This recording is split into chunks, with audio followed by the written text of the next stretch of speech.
네, 지난 시간에 독일의 역사 여행했었죠. 그래서 세계대전, 2차 세계대전에 대해서 배웠었는데요. 이제 본격적으로 독일이 자랑하는 대문호 괴테에 대해서 공부해 보도록 하겠습니다. 괴테의 풀네임은 요한 볼프강 폰 괴테입니다. 여러분, 폰자가 들어있으면은 이거 귀족한테 붙이는 칭호거든요. 소문자로 쓰고요. VON이라고 쓰는데, 이제부터는 여러분들이 어떤 이름 중에 폰 누구누구 이렇게 있으면 아, 이 사람 귀족이구나 이렇게 아시면 되겠습니다. 근데 제가 살짝 이야기했었는데요. 괴테가 귀족이 아니라고 했었는데 왜 폰자가 붙어 있죠? 네, 시민 계급인데요. 30세 때 괴테가 바이마르 공화국에서 10년 동안이나 재상으로 있습니다. 그래서 외교, 재정, 행정 모든 방면에 고문관 일을 하고요. 그래서 그 공으로 바이마르 공국에서 바로 괴테에게 귀족의 칭호를 붙여줬습니다. 네, 괴테의 그림과 또 괴테의 동상을 사진을 찍었는데요. 원래 오른쪽에 있는 사진은 프랑크푸르트 공항에 있는 이름이 괴테 카페에 있는 동상인데요. 엄청 크게 있어서 제가 찍어봤습니다. 원래 유명한 그림은 괴테 그림은 바로 왼쪽에 있는 로마 캄파냐의 괴테라는 작품인데요. 이 작품은 1787년에 그려졌는데요. 사실 괴테가 10년 동안 이 바이마르 공국에서 공무원, 아까 제가 재상으로 있었다고 했는데 새벽 3시에 도망치듯이 바이마르를 떠납니다. 그러니까 공무원 생활하고 좀 맞지 않았을 것 같아요. 그러기도 하고 여러 가지 본인이 힘들었던 것들이 있어서 이탈리아로 가는데 모든 사람이 다 잡아서 도저히 갈 수 없을 것 같으니까 새벽 3시에 네, 몰래 가방을 꾸려가지고 이탈리아로 떠나서 이곳의 그림에 푹 빠져 있습니다. 그래서 이탈리아에서 그림에 빠져서 그림을 1000여 점이나 그리게 됩니다. 그래서 이 사람 화가야? 이렇게도 얘기할 수 있는데 그림 진짜 많이 있습니다. 어쨌든 프랑크푸르트 공항에 가신다면 괴테 카페에 가서 맥주를 꼭 한 잔 하셨으면 좋겠습니다. 진짜 맛있습니다. 다음 페이지 보시면 괴테를 사람들은 흔히 천재라고 하는데 도대체 괴테는 어떤 사람이냐? 제가 너무 다양해서 한 개로 정의할 수 없는 그런 사람입니다. 한 사람은 그것을 다 할 수 있을까? 이런 생각이 들 정도로 여러 분야에 업적을 남겼는데요. 일단 시인, 소설가, 철학자까지는 이해가 됐는데 과학자?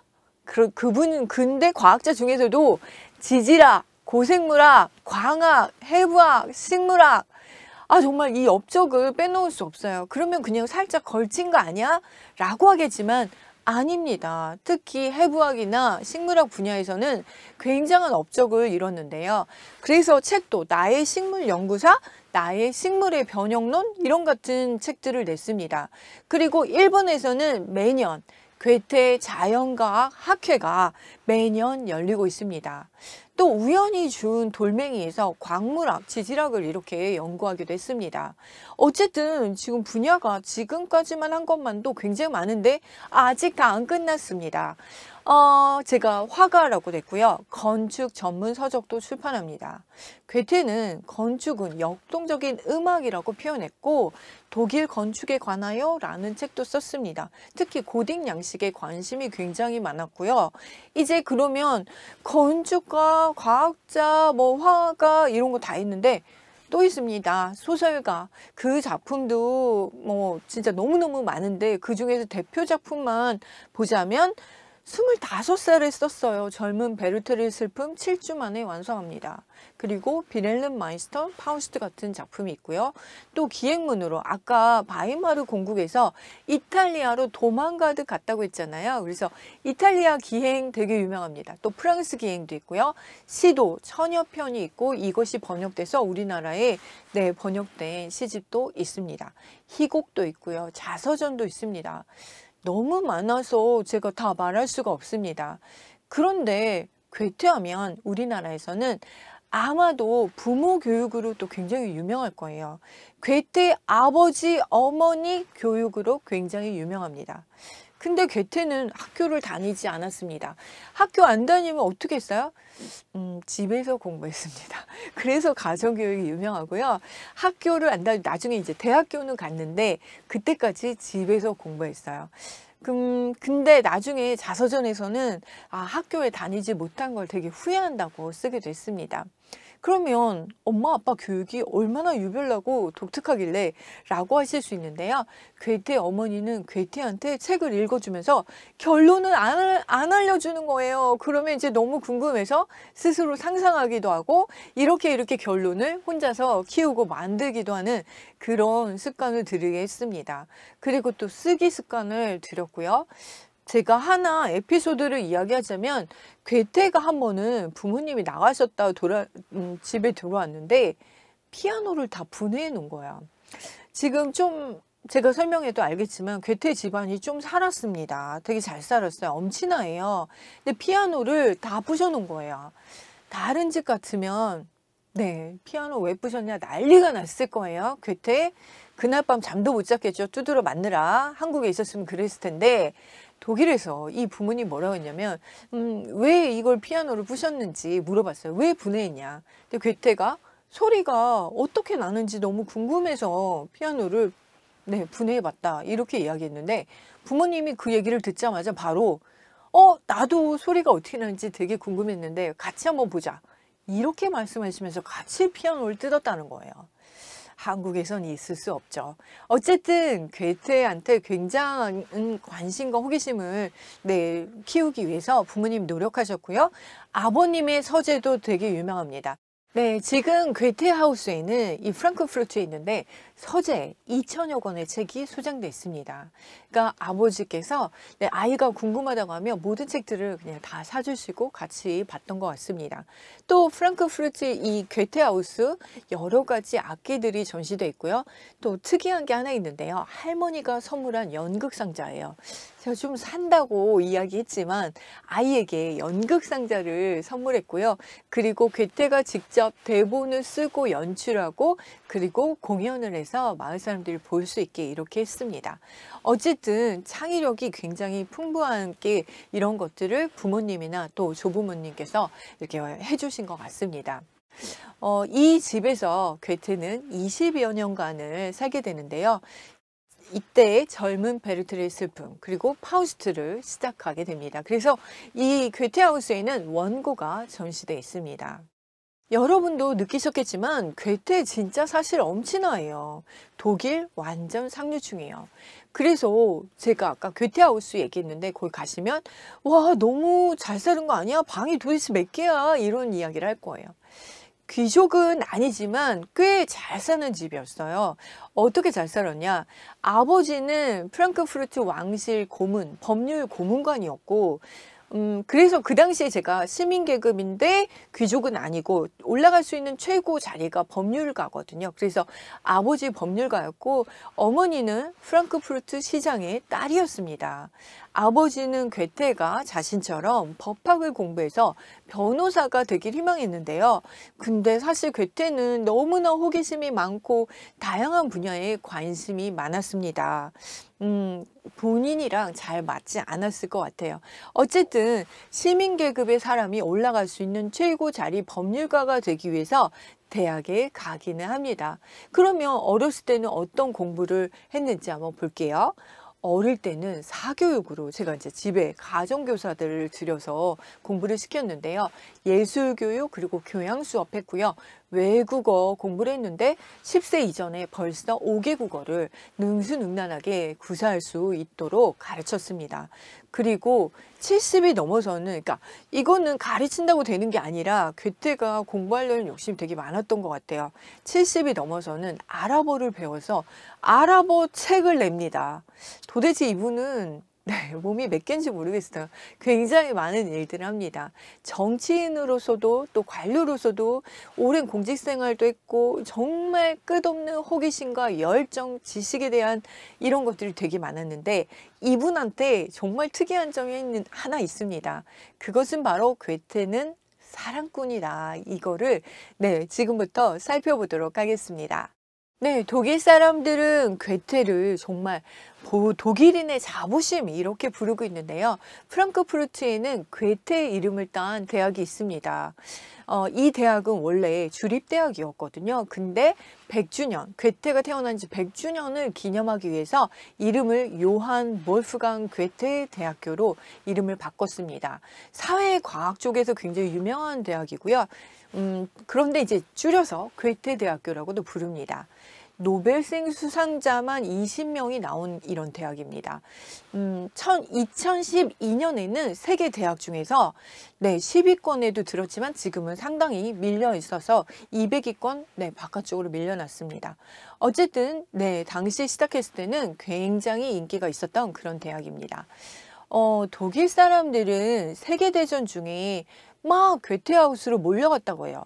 제가 아까 괴테하우스 프랑크푸르트에 있는데 여기서 태어난 곳이라고 했습니다. 근데 사람들이 몰려가서 뭐를 했냐면 아까 그 서재에 있죠. 거기 가서 책을 다 가져간 거예요. 그리고 여러 가지 거기 있던 장식품도 이런 거 다 가져갔어요. 저는 도둑이라고 생각했는데 아니고요. 전쟁 중에 파손될까 봐 가지고 갔다가 전쟁 후에 다시 가지고 와서 지금의 상태로 복원해 놓은 거죠. 독일 사람들 정말 대단한 것 같습니다. 또 하나, 괴테에 대한 자부심 진짜 대단한데요. 다음 화면을 보시면 괴테 인스티튜트가 있습니다. 전 세계를 활동 무대로 삼는 독일의 문화기관인데요. 원래 독일 문화원, 다른 나라 같으면 영국 문화원, 프랑스 문화원 이렇게 붙이는데 독일에서는 괴테 인스티튜트라고 이름을 붙였고요. 우리나라는 남산에 서울 본원이 있습니다. 그리고 대구, 대전, 부산, 광주에서 전체 5개의 괴테 인스티튜트가 있습니다. 독일어 시험도 볼 수 있고 독일과 관련된 이런 문화와 관련된 행사들도 하는 곳이 바로 괴테 인스티튜트입니다. 괴테는 지적인 호기심만 넘쳤던 건 아닙니다. 사랑꾼이었는데요. 괴테는 정말 여성을 만날 때마다 너무 쉽게 사랑에 빠져요. 금사빠라고 하죠. 금세 사랑에 빠지고 또 고통받고 그리고 나서 그걸 작품으로 씁니다. 작품 속에 자신이 만난 여성들을 그려 넣어서 영원히 남기는 작업들을 하는데요. 여성들을 만날 때마다 작품의 분위기가 완전히 좀 달라졌습니다. 괴테가 말년에 자신의 인생을 돌아보면서 자신의 인생을 한 말이 있는데 뭐냐면 사랑했노라, 괴로워했노라, 배웠노라. 내 평생은 이 3개의 단어로 표현할 수 있다. 이렇게 이야기했습니다. 그만큼 사랑꾼이었는데요. 유부녀를 사랑하기도 하고 약혼자가 있는 여인을 좋아하기도 했습니다. 게다가 이건 좀 말도 안 되는데 엄마 친구? 엄마 친구를 좋아하기도 하고요. 70이 넘은 나이에 10대 소녀한테 반해서 청혼을 하기도 했습니다. 근데 결국 아들이 반대해서 이 결혼까지 가지는 못했습니다. 어쨌든 유명한 화가나 예술가나 이런 사람들 여성 굉장히 많이 나오고 바뀔 때마다 대작이 나왔는데요. 괴테도 그랬습니다. 괴테는 사랑에는 빠지지만 근데 금세 식어버렸어요. 그래서 금방 또 다른 여자를 만나고 제 생각엔 또 결혼도 몹시 두려워했던 것 같습니다. 그러면 이제부터는 괴테의 여인들에 대해서 좀 살펴볼게요. 어떤 작품에 어떤 주인공으로 등장했는지 보도록 하겠습니다. 괴테의 공식적인 첫사랑입니다. 그 무슨 공식적인 첫사랑. 그 전에 또 그레테인도 만나요. 그래서 이 그레테인 같은 경우에는 파우스트의 여주인공으로 나오거든요. 그레테인은 그냥 술집에 일하는 날르는 웨이트리스 같은 여성이었는데 굉장히 어린 나이에 반하기도 합니다. 그러나 우리가 잘 알려진 거는 공식적으로는 첫사랑이 프리데리케 브리온이다. 이때 대학 때 가서 이제 첫사랑으로 알려졌습니다. 물론 대학에 갔을 때 여관집 딸인 쉰코프와도 사랑을 했어요. 그리고 또 헤르더라는 여성도 만나기도 했는데 이 프리데리케 브리오는 목사의 딸로서 굉장히 푸른 눈의 금발이고 이 여성은 이 작품으로 남아져 있습니다. 들장미 소녀라는 시의 여주인공으로 나오고 있죠. 순박하고 아름다운 시골 여성으로 알려져 있습니다. 괴테는 라이프치히 대학에서 법률 공부, 아까 대학을 이제 처음 공부하려는 공식적으로 학교를 처음 가게 되는데요. 당시에 이 프랑크푸르트에서는 좀 공부하는 이런 곳이 아니라 라이프치히가 가장 최고의 학문의 도시이고 지금으로 치면 우리 서울 같은 그런 곳이에요. 학문과 그리고 상업과 예술이 번성한 이런 곳으로 유학을 떠나게 됩니다. 그리고 부모님과 이제 떨어져서 처음으로 가게 되고 거기서 독자적으로 이제 누군가를 만나서 사랑하는 일을 하게 되는데 이게 바로 첫 번째 공식적인 사랑은 프리데리케 브리온입니다. 네, 들장미 소녀라는 시 여러분들 잠깐 잠시 감상하시고 가실게요. 한 소년이 한떨기 장미를 보았네. 들에 핀 장미를. 갓 피어난 장미는 새아침처럼 아름다웠네. 소년은 얼른 달려가 가까이서 보았네. 소년의 눈에는 기쁨이 가득 고였네. 장미여, 장미여, 새빨간 장미여, 들에 핀 장미여. 이제 막 사랑하게 된 첫사랑의 마음 같은 이런 이야기를 들장미 소녀를 통해서 보여준 것 같습니다. 그런데 괴테는 이렇게 프리데리케 브리온을 들장미 소녀까지 바치고 좋아했었는데요. 이제 사실 법학에 관심이 멀어지고 문학에 관심이 있었는데 그때 우연히 말에서 떨어져서 다치는 사고가 생기고요. 폐결핵으로 고향으로 돌아갔다가 그러면서 이제 헤어지게 되고 괴테가 이제 떠나고 나서 프리데리케는 그러면 어떻게 지내냐? 사실 여러 번 자살 시도가 있었습니다. 그리고 그 뒤에 괴테를 못 만났지만 실제로 61세까지 혼자 살았어요. 당시에 결혼을 안 하고 여자가 이렇게 혼자서 산다는 거? 이거 굉장히 어려운 일인데 그렇게 했습니다. 괴테에 대한 사랑이 굉장히 컸었던 것 같습니다. 괴테는 이렇게 시로서만 그녀를 기억했지만 여성분은 괴테를 진짜 사랑했던 것 같습니다. 네, 두 번째 중요한 여성은 바로 샬롯의 부부입니다. 사실 이 샬롯의 부부 굉장히 중요한데요. 젊은 베르테르의 슬픔의 모델이 되었던 여성입니다. 사실 친구의 약혼녀예요. 어떻게 이런 일이 분명히 처음부터 이루어질 수 없는 사랑입니다. 사실 이제 법률 공부를 하기 싫어했지만 그래도 부모님이 그렇게 계속해서 학위를 다 마칩니다. 그리고 1772년 베칠라르 고등법원에 출근하게 되고 거기에 친구 캐스트너를 만나게 되는데 이 캐스트너의 약혼녀가 바로 샬롯의 부부입니다. 그리고 이거는 그대로 젊은 베르테르의 슬픔에서 베르테르와 그리고 로테가 만나는 그런 이야기로 똑같이 무도회에서 만났는데 무도회에서 똑같이 만나는 그런 걸로 그려지고요. 괴테는 사실 이미 약혼자가 있는 여자잖아요. 이거 거의 짝사랑이거든요. 캐스트너는 이런 얘기를 해요. 한 번도 둘이 만난 적이 없다. 같이 셋이 항상 만났고 그리고 만났어도 간접적으로만 이렇게 만났을 뿐이지 혼자 좋아한 것이다라는 걸 분명히 밝혔어요. 어쨌든 근데 괴테는 자살 시도까지 했어요. 물론 젊은 베르테르의 슬픔에서는 베르테르가 자살하는 것으로 끝납니다. 이때 괴로워하고 이래서 다른 친구가 그냥 여길 떠나서 가서 딴 데 가서 쉬어라 라고 해서 집에 돌아오는 게 프랑크푸르트로 돌아가서 쓴 책이 바로 젊은 베르테르의 슬픔입니다. 네, 다음 여성은 릴리 슈네만입니다. 괴테가 결혼할까 생각하고 약혼했던 여성입니다. 당시 그녀는 16살이었는데요. 귀족 집안의 딸이었어요. 근데 괴테의 귀족인가요? 아니죠. 시민계급이죠. 근데 이때 괴테는 그럼 어땠냐? 괴테는 이미 젊은 베르테르의 슬픔을 써서 베스트셀러 작가가 됩니다. 유럽이 난리가 났어요. 막 온갖 사람들이 괴테 만나자고 난리가 났어요. 그 정도로 유명한 작가가 됐어요. 그치만 변호사로서의 앞날은 좀 불투명해졌다고 보시면 돼요. 근데 이 결혼 반대합니다. 누가 반대했을까요? 네, 릴리 슈네만의 집안에서 반대합니다. 근본도 모르는. 그리고 작가에서 어떻게 생계를 이거 어려운데 먹고 살 수 있어. 릴리 슈네만 너 그렇게 그 집 갔다가는 너 안 돼. 후회할 거야. 막 이렇게 해서 말려서 결국 자존심이 상한 괴테가 그럼 파혼하죠.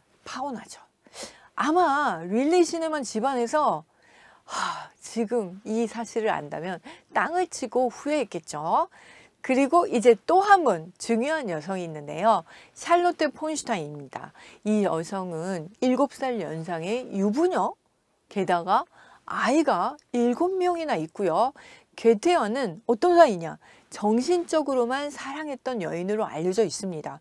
자그마치 12년을 연인으로, 조언자로, 친구로 정신적인 사랑을 했다라고 하는데요. 주고받은 편지가 무려 1800통입니다. 이게 책으로 3권이 나왔어요. 제목은 폰슈타인 부인에게 보낸 괴테의 서한, 이렇게 나와 있고요. 사랑의 연서들이 1800통이 그대로 다 남아 있습니다. 그리고 또 괴테 인생에서 중요한 분이죠. 유일하게 괴테와 결혼을 하신 분입니다. 크리스티아네 불피우스라는 여성인데요. 괴테보다는 16살 연하예요. 근데 공장 여공 출신이에요. 바이마르에서 어느 날 괴테가 산책하고 있는데 그녀가 달려와서 저희 오빠 송사일 좀 도와주세요. 막 이렇게 돼가지고 이제 만나게 돼서 여러 번 만나면서 사귀게 되고 동거하게 되고 아들까지 낳습니다. 근데 결혼은 그때 한 게 아니에요. 아이들도 그 뒤로 몇 명 더 낳지만 이제 그 아이들은 이제 다 모두 잃게 됩니다. 그런데 왜 결혼을 그러면 나중에 20년 뒤에 합니까? 이렇게 했는데 괴테는 이때 이미 귀족이었어요. 제가 아까 바이마르에서 이 괴테에게 업적을 너무나 많은 공적들을 쌓았기 때문에 괴테에게 귀족의 칭호를 주었습니다. 근데 크리스티안의 누굽니까? 평민인데 평민보다 이거는 더 아래. 공장 직공, 여공이었기 때문에 주위에서 반대를 한 거예요. 아이까지 낳았는데도 불구하고 가장 반대한 사람은 아까 슈타인 부인이었어요. 그리고 괴테가 아들을 낳았는데 아들이 되게 똑똑할 줄 알았는데 굉장히 무능하고 주벽이 심해서 괴테가 실망이 엄청 컸었습니다. 사실 제가 괴테가 좋아했던 여인 반도 못했습니다. 그만큼 사랑꾼이고 바로 만나고 바로 또 사랑에 빠졌다가 바로 또 헤어지고 다른 여자 만나고 이렇게 했습니다. 어쨌든 괴테는 카사노바처럼 여인들을 사랑했고 또 만나는 동안 최선을 다해서 그 사람이 만난 여성들은 모두 괴테를 사랑했어요.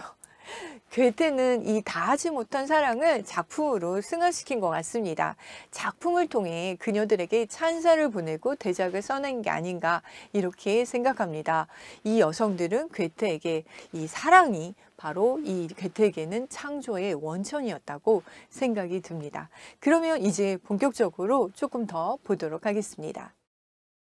제가 아까 괴테가 쓴 젊은 베르테르의 슬픔이 완전 베스트셀러였다 이렇게 이야기했는데요. 괴테는 이거 진짜 7주 만에 이렇게 써서 출간되자마자 매진이 나고 유럽과 미국에 수많은 해적판이 나돌았습니다. 특히 정말 이상한 현상들이 벌어졌는데요. 이건 바로 베르테르를 따라하는 현상이에요. 작품 속에서 베르테르가 입었던 옷 스타일, 남성들이 모두 다 그 옷을 따라 입었어요. 그게 무슨 옷이었냐면 파란색 연미복에 노란색 바지, 그리고 갈색 줄이 달린 부츠. 이거 안 입으면 밖에 못 나갔습니다. 그 정도로 인기가 있었고요. 또 의상만 따라한 건 아닙니다. 이 책에 베르테르가 자살한 것처럼 죽는 사람들이 엄청나게 늘어났어요. 베르테르가 죽던 그 모습처럼 그대로 자살을 따라했는데요. 그래서 이러한 현상을 베르테르 효과라고 합니다. 여러 유명 연예인들이 죽고 나면 사람들이 따라서 죽는 현상들이 많이 발생을 합니다. 과거에 엘비스 프레슬리, 또 장국영, 또 우리나라에도 유명한 여배우가 죽었을 때 이렇게 따라 죽는 사람들이 되게 많이 늘어났었는데요. 이걸 연구한 사람이 있습니다. 바로 미국 캘리포니아 대학의 사회학자 데이비드 필립스가 이 죽음에 대한 연구를 했습니다. 실제 미국의 어느 기간 1947년부터 68년 동안 미국에서 발생한 자살 통계를 분석한 결과 자살이 신문의 기사로 이루어진 뒤 2개월 이내에 평균 상당히 많은 사람들이 자살하는 사건이 증가됐다라는 현상을 발견했고요. 이렇게 따라서 죽는 이런 모방 자살 또는 자살 전염이라고 부르는데요. 이걸 베르테르의 이름을 따서 베르테르 효과라고 합니다. 이탈리아에서는 너무나 많은 사람들이 자살을 해버리니까 이탈리아 교황이 이제 번역본이 또 나왔는데 나오자마자 다 사버려요. 그래서 이탈리아에서는 바로 매진이 됐는데 이유는 교황이 사서 다 불태워버렸어요. 왜냐하면 이 책에 영향을 받아서 따라서 죽을까 봐 이렇게 했고요. 그러면 도대체 얼마나 많은 사람들이 자살한 겁니까? 라고 하면 당시 기록만 2,000명 이상이 된다고 하니까 굉장히 놀라운 숫자죠. 네. 그리고 또 이 파파게노 효과, 베르테르 효과만 있는 건 아닙니다. 반대로 파파게노 효과라는 것이 있는데요. 이거는 자살에 대한 언론 보도를 자세히 보니까 자살을 예방할 수 있는 효과를 나타낼 수 있다라는 것을 알게 됐어요. 그래서 이거는 모차르트의 오페라 마술피리 그 중에 캐릭터 파파게노가 있는데 얘가 요정의 도움으로 자살하고 싶었는데 그거를 억제해서 하지 않았던 것에 유래를 해서 이름을 파파게노 효과라고 합니다. 실제 1970년 오스트리아 비엔나에서는 지하철에서 자살하는 사람이 급증하자 이거를 분석해 봤어요. 그랬더니 언론에서 이 자살하는 방식을 자세히 보도하니까 자살이 좀 더 부추겨졌다라고 해서 요거를 좀 자제를 하는 언론 자제를 좀 줄이니까 자살도 줄었습니다. 우리나라에서는 주로 어디로 가나요? 한강에 또 굉장히 많이 드라마나 이런 데 보여지잖아요. 그래서 오히려 그 장소가 자살을 하는 사람을 부추긴다 이렇게 된 이야기가 될 수 있겠습니다. 오른쪽 사진은 모차르트, 오스트리아의 모차르트 생가입니다. 노란색 건물로 유명한데요. 마침 연인이 제 앞에서 딱 있어서 도착을 했습니다. 왼쪽은 마스피리 가운데서도 이 유명한 아리아죠. 밤의 여왕에 대한 건데요. 이걸 그림으로 그린 거고요. 우리나라에서는 조수미 씨가 밤의 여왕 굉장히 어려운 아리아 중에 하나인데 조수미 씨가 부른 것이 굉장히 유명합니다. 여러분 꼭 찾아서 한번 보셨으면 좋겠습니다.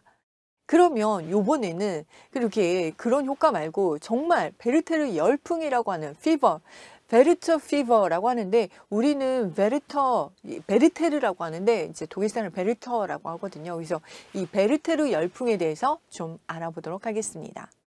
네, 베르테르 열풍은요, 소설의 내용을 소재로 다양하게 상품들이 만들어지는 거예요. 마치 문학 작품 속의 그 내용을 현실로 이벤트화한 거죠. 그 중에서 이제 마이센 도자기 같은 경우에 거기에다 이제 뭐 도자기에다 그림을 베르테르와 그다음에 로테의 그림을 그리기도 하고요. 피겨린이라고 해서 피겨린은 피규어, 그러니까 인형 같은 그런 걸 만드는 거고요. 향수도 있었고 뭐 빵이나 뭐 이런데 온갖 베르테르의 뭐 사진들 그림들을 막 붙이는 거예요. 마치 우리가 지금 BTS 아이돌 굿즈 사는 것처럼 독일 사람들 뿐이 아니라 유럽 사람들 전체가 다 베르테르의 이름이 들어있으면 다 사고 싶어 했죠. 그걸 바로 베르테르 열풍이라고 합니다.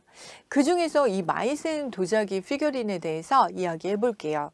이 도자기로 만든 피규어예요. 지금 보시면 굉장히 정교하죠. 너무너무 예뻐요. 사실 이걸 도자기로 이걸 만들었다는 게 진짜 신기한데 여기에다 색을 입혀서 우리 동양자기하고는 굉장히 다른 느낌이죠.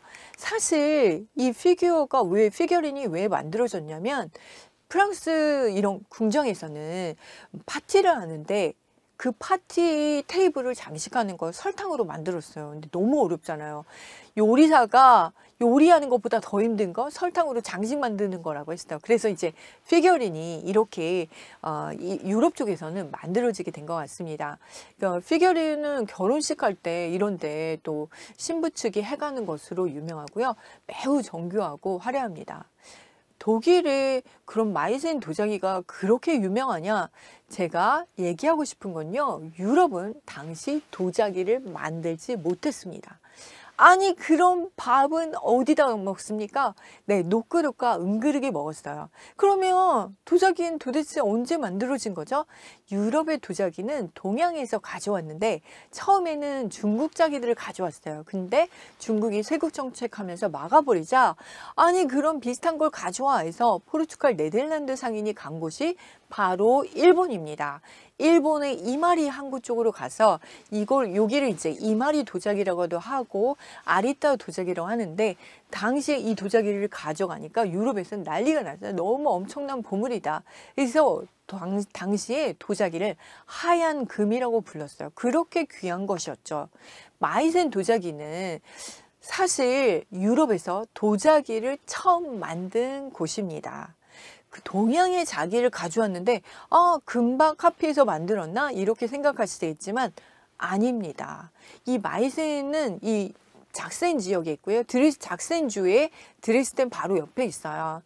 이 마이센 도자기는 세계 지금 현재 3대 도자기로 불리고 있는데, 여기에 이제 베르테르 그림들과 막 이런 것들이 그려져 있는데, 이 도자기들은 바로 일본에서 가져온 거고 일본 아리따 도자기예요. 그러면 이 아리따 도자기는 또 누가 만들었냐? 이게 제가 오늘 얘기하고 싶은 겁니다. 바로 이 아리따 도자기는 일본이 임진왜란을 뭐라고 부르죠? 도자기 전쟁이라고 부르죠.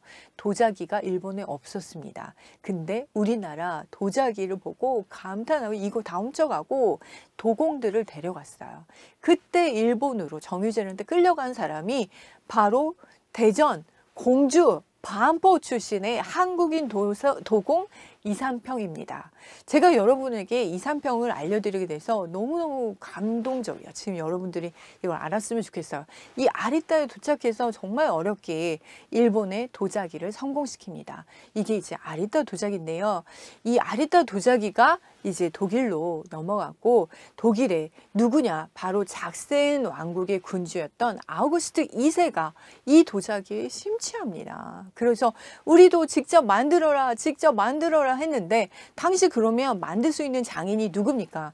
연금술사들밖에 없었습니다. 그래서 이 연금술사들을 7년 동안 지하에다 가둬놔요. 그리고 만들어낼 때까지. 진짜 너무 끔찍해요. 금을 만드는 것보다 더 어려운 것 같아요. 그래서 7년 만에 드디어 만든 도자기가 마이센 도자기입니다. 네, 현재 드레스덴에는 이 쯔빙거 궁전이 있는데 거기 도자기 박물관이 있어요. 네, 동양 도자기를 처음에 따라하다 보니까 이 동양식 색깔을 넣어서 푸른빛이 많이 나게 그렸고, 그림을 흉내를 냈는데 이게 잘 흉내를 못 냈어요. 그래서 이 도자기를 이제 쯔비벨 무스터라고 하는데, 쯔비벨 무스터는 양파라는 뜻이에요. 양파 문양이라는 뜻이에요. 아니 왜 동양 자기에다 양파를 그렸어? 라고 하겠지만, 동양 자기들 양파를 그린 게 아니라 석류를 그렸는데 이 사람들이 양파 같이 생겨서 양파처럼 그린 거죠. 그래서 지금도 이 쯔비벨 무스터는 양파 문양이라는 뜻인데요. 이렇게 파란색 이 도자기들 정말 많이 보실 수가 있을 거예요. 그리고 이 마이센 도자기 상점들은 지금 사진을 보시는 것처럼 불가리 명품점 옆에 있어요. 그리고 굉장히 화려하고요. 마이센 도자기는 이 쌍칼 문양이, 이 접시 뒤집어 보면 쌍칼 문양이 이렇게 그려져 있습니다. 트레이드 마크고요. 자기 만찬 세트가 1억 5천만 원이라 할 정도로 굉장히 비싼 걸로도 유명하죠. 네, 자 그럼 이제 제가 조선인 도공 이삼평에 대해서 조금만 더 알아보고 가도록 하겠습니다. 여러분들을 위해서 지금 굉장히 작은 마을인데요. 아리따 다녀왔습니다. 아리따에서는 이삼평은 신으로 불리고 있습니다. 지금 보시는 신사는 바로 도조 신사인데요. 바로 이삼평을 모시고 있는 곳입니다. 모두 내부가 다 도자기로 만들어졌어요. 이 기둥부터 시작해서 다 도자기로 만들어졌고요. 사실 제가 이 이삼평을 찾아서 이 아리따에 간 이유는 드레스덴 박물관 입구에 이렇게 써 있어서 제가 찾아가게 됐습니다. 일본 도자는 조선 도공 이삼평으로부터 시작되었다. 이 말 한마디 때문에 제가 이삼평을 찾아서 공부하게 됐고, 네, 일본에 다녀오게 됐습니다.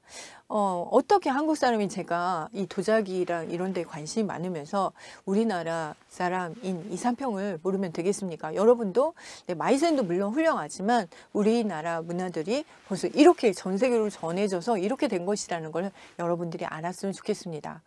지금 현재 아리따 시내는 시내 사진 보시는데요. 사람이 없어요. 유령도시 같았어요. 편의점도 하나도 없고 역도 간이 없고 정말 시골이었어요. 근데 재미있는 이벤트가 있었는데 트레저 헌팅이라는 것이에요. 시간 안에 바구니에다 도자기를 마음에 들면 다 담아오는 건데 저는 상당히 많이 담아왔습니다. 네. 조금만 더 그러면 드레스덴 여기 구경하고 갈게요. 네, 그럼 마이센이 있는 작센 지역 좀 구경하고 가도록 하겠습니다. 왼쪽 사진은 드레스덴을 대표하는 루터 교회, 프라우의 교회입니다. 드레스덴은 작센 왕국의 수도였고요. 북구의 피렌체라고 불리는 예술 도시였어요. 근데 사실 2차 세계대전 중에 90% 이상이 파괴됐어요. 지금 다시 재건을 곳곳에서 아직도 하고 있고 검게 그을린 곳들이 굉장히 많습니다. 지금도 계속 공사 중이고요. 제가 근데 이 사진에서 보시면 앞에 예쁜 커플들을 만나서 우연히 찍었는데 너무너무 좋았던 것 같습니다. 독일에서 만약에 저보고 다시 한 군데에 더 간다면 어디를 가고 싶냐? 저는 드레스덴을 골랐을 것 같습니다. 또 왼쪽에 보시는 건 연합군의 폭격에도 살아남은 벽화입니다. 이 드레스덴이 폭격되는데 2차 세계대전 말기인데요. 도시 기반 시설 90%가 다 파괴됩니다. 수만 명이 죽고요. 근데 영국군 사령관이 뭐라고 했냐면 적의 민간인도 적이다. 그러니까 네, 죽여라. 이렇게 해서 엄청난 학살을 많이 했던 것으로 또 알려져 있죠. 근데 이 군주의 행렬이 살아남았습니다. 정말 제가 노르망디 상륙 작전하면서 독일로 이제 연합군들이 들어갔을 때 정말 많은 것들을 파괴했는데 이 벽화만은 살아남았어요. 이 군주의 행렬이라는 벽화인데요. 사실 도자기 타일로 만들어졌어요. 이 마이센하고 이 드레스덴 이쪽이 얼마나 도자기에 대해서 관심을 가지고 했던 곳임을 알 수 있을 것 같아요. 정말 이거 없어졌으면 큰일 날 뻔했던 것 같습니다. 어쨌든 이 타일의 길이는 100m나 되고요. 높이는 8m예요. 그리고 역대 통치자들의 그런 과학자, 예술가, 농민 이런 것들을 그려놓은 타일이에요. 정말 너무너무 웅장하더라고요. 네, 다음 사진을 보시면 엘베강에서 이렇게 바라본 궁전이 보이고요. 여름에는 강변에 사람들이 산책하고 누워있는 적이 많아요. 여기 사실 날씨가 우중충해서 햇볕만 나면은 사람들이 강가로 달려가서 여기서 구경하고 누워있고 막 이렇게 하는 곳입니다. 네, 지금 여러 도시들을 조금 봤습니다. 그리고 괴테가 어떤 사람이었는지 좀 배워봤습니다. 마이센 도자기와 또 이산평에 대한 인연도 알아봤는데, 여러분 다음 시간에는 괴테의 본격적으로 괴테의 작품, 젊은 베르트의 슬픔, 도대체 어떤 책인지 알아보도록 하겠습니다. 오늘도 수고하셨습니다.